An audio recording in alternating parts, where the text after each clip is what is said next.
Oh good, they got rid of the bucktooth. Okay, my biggest problem is dealt with, everything else is fine. This looks incredible. Another gorgeous 2-3 hybrid, looking a little closer to Arcane in its grittiness, not quite as clean or sharp as Spider-Verse, but it's still got the comic book feel. And our boys are teenagers, played by teenagers, which is such a refreshing take.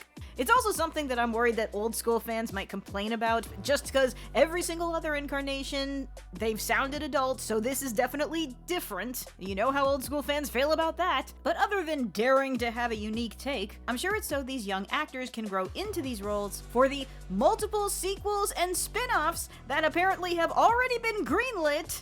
No, this is fair. This is a totally fair thing to do to Rise. But again, we're approaching this from their starting point. Like with CGI and Rise, this is the Turtles when they're not fully trained yet. In fact, I bet this scene where they're messing around with the weapons, I bet that they took them behind Splinter's back. He hasn't officially given them to them yet. So they hijacked them, they're messing around, and they're hurting themselves and creating chaos like teenagers do. Donnie definitely seems to embody the more traditional geek type, but at least he looks like he's equally involved with the others.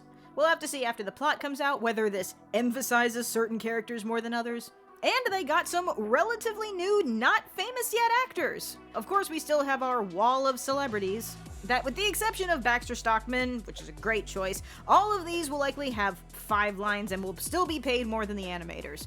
But you will get your famous names to stick on your poster and then go on your press tours, because that's the real reason why you hired them.